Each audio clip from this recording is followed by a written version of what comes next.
एक दिनचर्या कोई पकड़ लीजिए, एक आज्ञा पालन कीजिए। अगर 100 आज्ञा ना पालन करने की सामर्थ्य आ जाए तो बताना, एक कोई आज्ञा पालन कर लीजिए, वो 100 आज्ञा पालन, और एक आज्ञा उल्लंघन कर दीजिए, 100 आज्ञाओं से आपको नीचे गिरा देंगे। एक दिनचर्या पालन कर लीजिए, आप अपने मन को आज्ञा पर लगा दीजिए, एक दिनचर्या पालन कर लीजिए। कौन सी दिनचर्या ऐसी कठिन है जो आप पालन नहीं कर सकते? मैंने एक यूरोप का आदमी था, वो बहुत अमीर था। वो मरते समय घर वालों को कहा कि मैं एक वसीयत लिखा है, वो मुझे पढ़ने को मिली उस दिन। पूज्य नारायण स्वामी जी कह रहे हैं, उसमें कोई रुपया पैसा की वसीयत नहीं थी। उसने एक बहुत मोटे अक्षरों में शब्द पूरा खाली, पूरी डायरी खाली, केवल एक शब्द, और कहा मैं ये वसीयत आप लोगों को लिखकर, time is money in the world. सही शब्द है कि गलत है? वो वर्ड होगा, हाँ, क्योंकि ज्यादा पढ़े लिखे। Time is money in the world. दुनिया में सबसे बड़ी संपत्ति समय है। दुनिया में सबसे बड़ी संपत्ति समय है। जब से मैंने ये पढ़ा तो इस दास ने समय की सदैव कद्र की है, हर समय को सार्थक किया है। या निरर्थक करने में समय की सार्थकता समझ रहे हैं। निरर्थक सोना, निरर्थक बातें करना, बिना भजन के जो सेकंड गया व्यर्थ गया। बहुत सुंदर बात है। जिसने समय की कीमत पहचान ली वो सबसे बड़ा संपत्तिवान। Time is money in the world. संसार में समय ही सबसे बड़ी संपत्ति है। समय की सदुपयोग वृत्ति, राधा राधा राधा राधा, इसको पाबंदी में बांधिए, तुम्हारा लोक परलोक दोनों सुधर जाएगा। समय को एक, इस समय ये, इस समय ये, इस समय ये, इस समय ये। परसों जब इसी का सत्संग हुआ था तो ये हुआ था कि यदि आपने किसी को 5 बजे का समय दिया तो 5 मिनट पहले पहुंच जाइए। ये साधक का लक्षण होता है। अगर 3:30 बजे से वाणी पाठ होता है तो आपको यहां 3, सवा 3 बजे ही उपस्थित हो जाना चाहिए। आप सर्वांतर्यामी भगवान के द्वारा दिया हुआ दिव्य मानव देह और दिव्य सत्संग और इसको दिव्य बनाने का अवसर खो मत। नहीं, ये सोने के लिए नहीं, ये व्यर्थ के लिए नहीं, ये मुंह दिखी करने के लिए नहीं है, ये अंता से पालन करने के लिए है। जब से मैंने ये शब्द पढ़ा था, time is money in the world, तो अपने जीवन में कभी 1 मिनट भी व्यर्थ नहीं खोने दिया। 1 मिनट भी। देखो, यही लगन नींद पर विजय प्राप्त करवाती है। यही लगन कि मुझे समय बर्बाद नहीं करना, जितना अधिक से अधिक भजन। पता नहीं आज शाम हो कि ना हो, हम क्यों अपने इस दिव्य समय को नष्ट करें। पर लोग समय कटता नहीं है, इसलिए टेलीविजन और कई कई प्रकार की बहिर्मुख वृत्तियों को स्वीकार करते हैं कि समय काटना है। बोले समय नहीं कटता। और सही पूछो तो भगवान से मनाया जाता है कि नींद ना आवे, कभी ये रात्रि ना हो, इसके लिए कि मैं रात्रि हो गई तो 10 घंटे 8 घंटे सो रहा हूं। नहीं, रात दिन भजन, जाना है यहां से। पता नहीं आप लोगों के दिमाग में है कि नहीं है। हर समय बात है कि जाना है। कोई भी मिनट आखिरी हो सकता है, बिल्कुल चलो, जाना है। फिर किस बात के लिए उदास हो जाना, निराश हो जाना, क्योंकि ये पक्का पता मुझे जाना है। कहां जाना है? लाडली जी के पास जाना है। जिनके लिए तरस रहे हैं उनके पास जाना है। तो उसमें कोई भय है क्या कि जाना? जिनके लिए हम तरस रहे, तड़प रहे, उनके पास जाना है। जहां अनंत जन्मों से बिछुड़े वहां जाना है। कोई आश्चर्य की बात है, कोई दुख की बात है, कोई घटना की बात है, और जाने का ये बुलावा है। एक माई है, भयंकर कैंसर से पीड़ित है। मुस्कुराहट के सिवा कभी हमने उसके मुख में उदासी नहीं देखी। जब प्रणाम करके बाद, बहुत कृपा है लाडली जी की, बहुत कृपा है गुरु जी की, यह जीवन है। आपके अंदर अगर थोड़ी देर सोचो कि कैंसर की रिपोर्ट आ गई, अब कैसा लगेगा? कैसा लगेगा? बोले भगवान ने हमें क्या दिया है? थोड़ी देर आंख बंद करके सोचो, यदि तुम्हारी आंखें ज्योति रहित हो जाए तो कैसा लगेगा? घबराहट पैदा हो जाएगी। आप देखो, अभी आंख बंद करो, सोचो अगर ये सदा सदा के लिए ऐसी हो गई तो भगवान ने कितनी कृपा दी। तुम सुन सकते हो, बोल सकते हो, देख सकते हो, सूंघ सकते हो, चल सकते हो, अभी स्वस्थ हो। समय की कदर करो, नहीं ये समय निकला चला जा रहा है, ये वापस नहीं आने वाला। और स्थिति ऐसी बना लो कि हर स्थिति में तुम्हारा मंजीरा बजने से रुके ना। पक्का जब भीषण कष्ट की स्थिति थी तब भी कहते थे व्हील चेयर में बैठा लो, हमारा नियम है इस समय बाहर निकलकर 4 चक्कर लगाना, आप लगाओ चक्कर। नहीं ऐसे नहीं बैठा लिए, हमारा नियम, और जो नियम है उठाओ हमको, टांग के ले चलो, हमारा शरीर का संस्कार करो वैसा चलो, टाइम बाय टाइम। ये क्यों हुआ? बचपन से इसका अभ्यास और भगवदाश्रय। इसीलिए सबसे प्रार्थना करते हैं, ये किसी एक के लिए नहीं है। व्याधि मंदिरम शरीरम व्याधि मंदिरम, कौन सा देवता प्रकट हो जाए? किडनी फेल कर, कितने प्रकार के रोग हैं भैया। और एक बार जहां रिपोर्ट आई कैंसर, खत्म खेल, भजन साधन सब खत्म, चेहरे का रंग बदल, दिल बोले ब्लॉक हो गए इस दोनों न से। अब वो परेशान है, अरे ब्लॉक नहीं, फेल हो जा पास हो जा, इसमें क्या जाना। राधा राधा हर समय तैयार है, जैसे आर्मी का जवान तैयार रहता है बॉर्डर पे कि कहीं से भी गोली आ सकती है, ऐसे बिल्कुल तैयार रहो, पक्का तैयार रहो। बार बार कह रहे हैं सावधान, समय की कीमत को पहचानो, हर श्वास में राधा राधा। एक हित धाम में आए थे, बोले अब बस वृंदावन आ रहा हूं, तो अचानक श्री जी की कृपा से दृष्टि में हमका, आप जाइएगा मत, अब यहीं रहिएगा। बोले नहीं अभी कुछ बेचने को रह गया, बेच करके बस फटाक से आया। हमका पता नहीं भगवान की क्या लीला है, हमारा मन कह रहा है मत जाइए। बोल नहीं महाराज, अभी जब कई महीना नहीं आए तो परिचय के जो आते थे पूछा, तो उन्होंने बताया उनका एक्सीडेंट हो गया, कई जगह से उनके अंग टूट चुके हैं वैसे। फिर जब आए थे तो एम्बुलेंस में आए थे कई महीने बाद, तो रो रहे थे। हमका भगवान प्रारब्ध टालना चाहते थे पर प्रारब्ध प्रबल हो गया, आप आज्ञा पर महत्व नहीं दिए, और वो ऐसी परिस्थिति अब कभी नहीं आ सकते। बड़े स्वस्थ और चलते फिरते, सूचना मिली कैंसर, 2 महीने में हालत खराब, पर वो तो समर्पित थे, तो यहाँ वेदांत हॉस्पिटल में आके धाम बेसरी। कुछ भरोसा नहीं इसका, जो बहुत अकड़ के चल रहे हैं और लंबा समय इतना कमा के रख दें कि 7 पीढ़ियां तक खाती चले जाएं। बड़ा व्यवस्था के ऊपर व्यवस्था, ये नहीं सोच रहे यहां से जाने की तैयारी हम क्या कर रहे हैं। नारायण स्वामी जी कहते हैं, गोस्वामी तुलसीदास जी महाराज के दोहे हम अपने जीवन में सामने रखा है, आप भी सुन लीजिए। सत्य वचन आधीनता परतीय मातु समान, इतने में हरि ना मिले तो तुलसीदास जवान।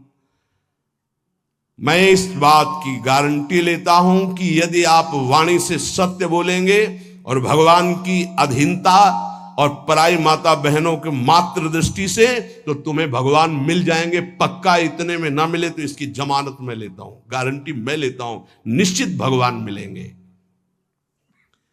मैंने बहुत इस दोहे को सामने रखा है, सत्य वचन और भगवान की आधीनता और परती मात समान, इतने में हरि ना मिले तो तुलसीदास जमान। आधीनता का साधन एकमात्र भगवान का दृढ़ भरोसा। जब मैं गोमती नदी के किनारे भजन किया, नारायण की आज्ञा से, अलग अलग आज्ञा होती जाती थी भगवान की, तो वहां से चाहे वो हिंदू हो, चाहे वो मुसलमान हो, चाहे ईसाई हो, कोई भी निकले, हमको सबको नारायण दिखाई दे, सब में नारायण दिखाई देते थे। सबकी चरण रज माथे पे लगाता, सबकी चरण रज माथे पे लगा। अगर कोई इस साधन को कर ले तो बहुत जल्दी देहाभिमान गलित हो जाए। पूज्य राधा बाबा जी ने भी वर्णन किया कि मुझे और किसी से द्वेष नहीं था, अंग्रेजों से द्वेष था, क्योंकि इन्होंने जब हमारे देश पर अधिकार किया तो बहुत अत्याचार किया। उसमें पूज्य बाबा भी देश स्वतंत्रता के उसमें जेल में गए थे, तो उन्होंने देखा था कैसे भारतवासियों के साथ बर्ताव होता है। बूटों में कीलें गड़ी हुई थी, बाबा के जीवन चरित्र में पढ़ा तो जो उनके सामने सर न झुकाता गिरा के छाती की पसुरियों पर ऐसे कूदते और बड़ी बुरी दशा से उसको मारते थे। बाबा का भी, बाबा ने जब पीछे से आ रहा था अधिकारी तो बाबा ने सर नहीं झुकाया कि चाहे मार डाले मैं इसके विदेशी के आगे सर नहीं झुकाऊंगा। तो बस पीछे वाले ने कहा झुका दो, उन्होंने कहा नहीं कटवा सकता हूं, झुका नहीं सकता। राधा बाबा बड़े जिद्दी स्वभाव के थे। इतने में जो ही नंबर बाबा का आया वो सामने आने वाला था तो ऑफिस में कुछ ऐसा बड़ाम से हुआ, क्या हुआ भगा। तो उस दिन फिर दूसरे दिन ट्रांसफर हो गया दूसरी जेल। तो बाबा को बहुत घृणा थी, गोरा देखते ही अंदर से उनको जलन पैदा हो जाती कि हमारे हिंदुस्तानियों पर इतना अत्याचार करने वाले ये। अंदर से आया कि भगवान की प्राप्ति करनी तो अजात शत्रुता आनी चाहिए, ये ठीक नहीं। तो गंगा के किनारे घाट पे बैठ जाते और जब कोई जैसे अंग्रेज निकलता तो चरण धूलि माथे पे लगाते, वो कोई पैसा चढ़ा देता तो छोड़ के चल देते। तो एक दिन जब भगवान ने देखा कि अंग्रेजों के प्रति घृणा खत्म हो गई तो एक अंग्रेज आया और बाबा की जो भद्र करवाई हुई सर थूक दिया उनका। तो उनका गोरे ठाकुर अब ईर्ष्या आपसे या द्वेष आपसे या घृणा नफरत नहीं हो सकती, आप ही हो। बस अंदर से वृत्ति गायब हो गई और हुआ काम हो गया, अब मुझे इसकी जरूरत नहीं।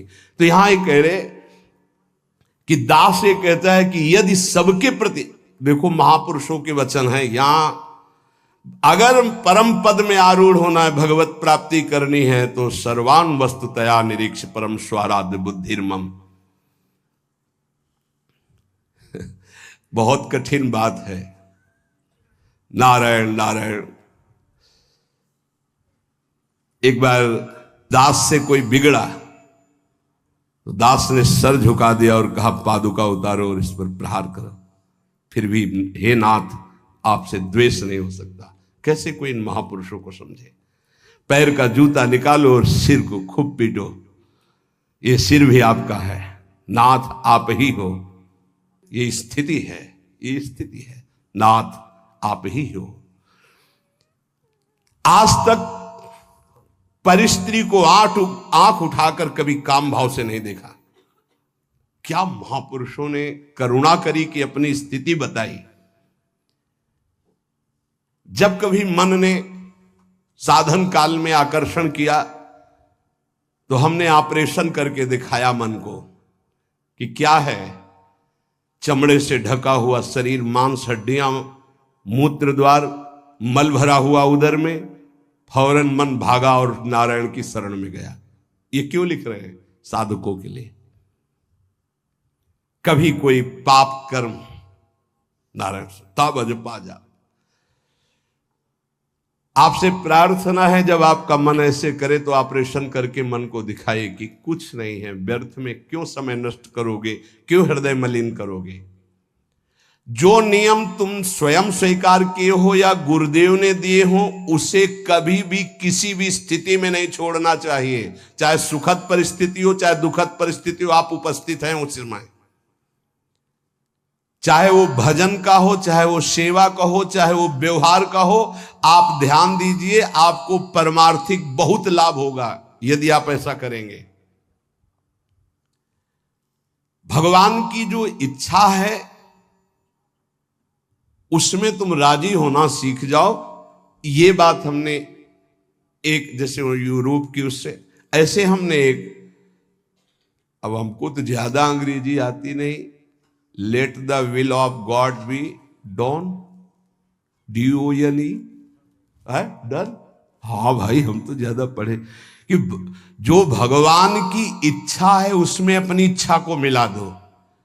मैंने ये सूत्र अपनी डायरी पे लिखा। हमारे यहाँ चतुराशी जी में, ये तो अंग्रेजी से लिखा, हिंदी से, जोई जोई प्यारो करे सोई मोहि भावे।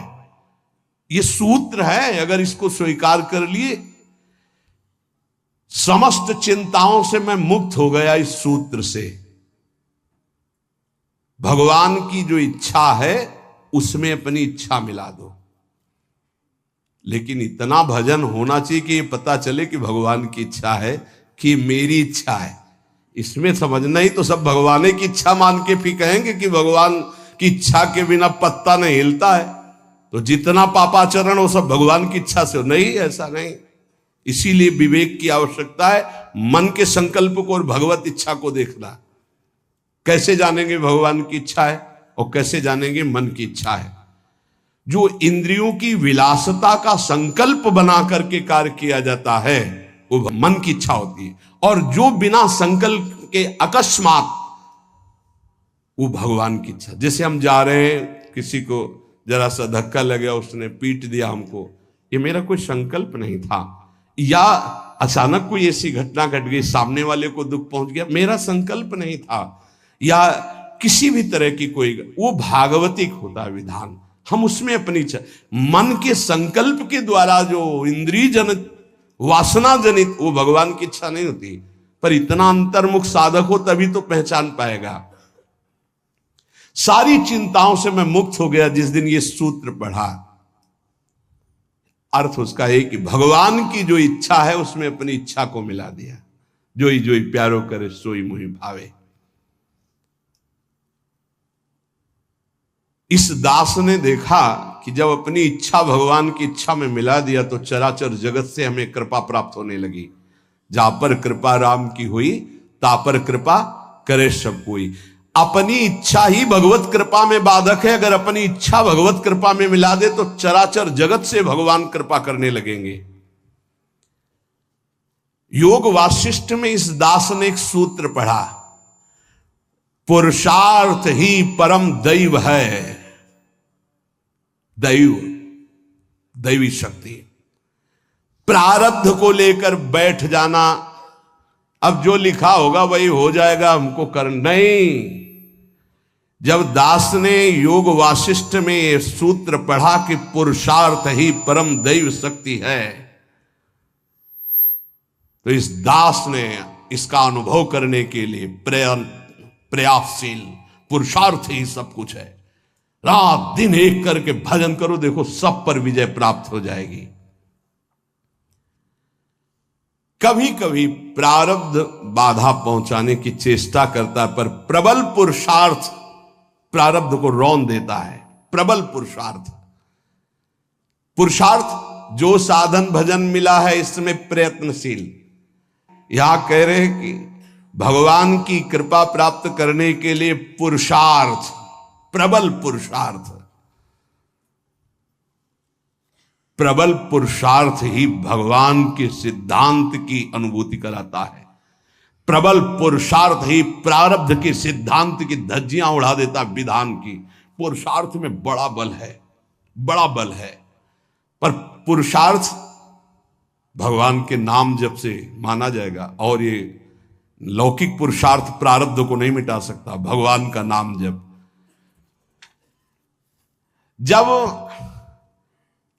हमारा पुरुषार्थ प्रबल होता है भगवत कृपा से, तब अद्वैत भाव की सिद्धि अत्यंत अनिवार्य हो जाती है। हर मार्ग के उपासक को अद्वैत भाव, एकमात्र जो सर्वत्र है वो यहां भी है। गुरुदेव भगवान को एक बार, इसके बाद द्वैत प्रेम का आता है। पहले द्वैत से अद्वैत और अद्वैत से द्वैत। अपने इष्ट देव को सर्वत्र देखने की चेष्टा करे, किसी भी अन्य अपने इष्ट देव के नाम रूप की निंदा अवहेलना ना कर दे, नहीं तो अपने इष्ट देव की भक्ति में फर्क पड़ जाएगा। जैसे परिक्रमा लगा रहे हैं, रास्ते में हनुमान जी का मंदिर है, आरती हो रही है, अरे क्या हनुमान जी, हम तो नहीं, महाभागवत है। आधा मिनट रुके, हाथ जोड़े खड़े हैं, आरती के दर्शन कर रहे हैं। राधा वल्लभ लाल आप इस रूप में हो, जय हो श्री राधा वल्लभ लाल की जय। आगे बढ़ दिए। देखा किसी भगवान की झांकी जा रही, पंचांग प्रणाम किया, राधा वल्लभ लाल की जय। ये वैष्णव धर्म है, ये उपासना का मार्ग है। ये नहीं कि अवहेलना करना, ऐसा नहीं है। हाँ, हम दर्शन करने नहीं गए, सामने से गुजर रहे थे, किसी को भी। ये अपने स्वामी नारायण की कृपा से जाना, इस मर्यादा को सदैव उपासक सुरक्षित रखे। कोई भी भगवान की सवारी जा रहे, कोई भी भक्त जा रहे, सबकी चरण धूल में नमस्कार। एक और साधन अजपा जाप के लिए आवश्यक है, अगर आप कर सके तो अमावस्या और पूर्णिमा के दिन उपवास करना सीख ले।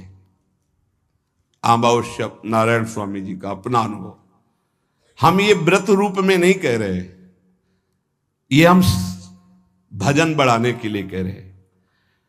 ये दत्तात्रेय महाराज जी के ग्रंथ में मैंने पाया था, उसी दिन से हमने शुरू कर दिया। नारायण स्वामी उसे अच्छा है, एक दिन अगर उपवास रहेगा तो आंतों को थोड़ा अवसर भी मिल जाएगा। पूर्णिमा और अमावस्या के दिन उपवास का देख लो, अगर ऐसा लगे तो ठीक है, नहीं तो थोड़ा प्रसाद पाके। गृहस्थ में अगर पूर्णिमा अमावस्या के दिन किसी तीर्थ धाम या कहीं भी जाए तो किसी का भी दिया हुआ कुछ ना खाए, क्योंकि उस दिन का प्रतिग्रह बहुत बड़ा प्रतिग्रह माना जाता है। ये जो हलवा पूड़ी बिटता है ना, वो खाते हुए रास्ते में चलते हुए मना है। अगर वास्तविक पुण्य कमाने तीर्थ यात्रा या धर्म क्षेत्रों में जाते हैं, गृहस्थी में। दास को ये जब दत्तात्रेय जी की वाणी से पता चला तो जीवन भर के लिए नियम ले लिया कि पूर्णिमा और अमावस्या को भोजन ही नहीं करना। तो मुझे ये लगता है कि उपासक को भजन के लिए अनिवार्य है ऐसा करना। त्याग और संतोष, ये साधु का तो धन होता है, साधक का तो धन होता है। ज्ञान और भजन ये उसका फल होता है। हर समय भजन और ये ज्ञान है कि सर्वत्र मेरे प्रभु। त्याग ये स्वभाव में बैठा होता है, संतोष ये स्वभाव में बैठा होता है। ये जो मूर्ति पूजा की अवहेलना करते, इन लोगों की बात मत सुनना। मैं स्वयं अपने भगवान नारायण की कृपा से अनुभव किया है कि मूर्ति पूजा से बहुत जल्दी भगवान प्रसन्न होते हैं। इस दास का अनुभव भी है नारायण की आज्ञा से। सेवा करते समय मन बहुत जल्दी इष्ट में आसक्त हो जाता है। अन्य समय भागेगा लेकिन सेवा में आसक्त हो जाएगा, क्योंकि मन की एकाग्रता सेव्य घसीट लेते हैं।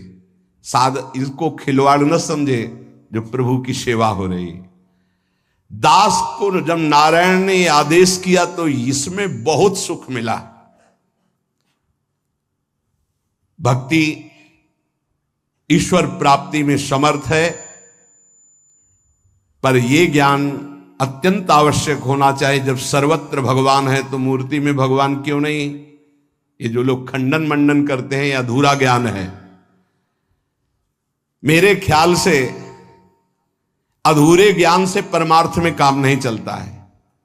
जैसे एक टांग से चलना बड़ा कठिन होता है, ऐसे ही कि वो निराकार है इतना ही मान लेने से नहीं होगा।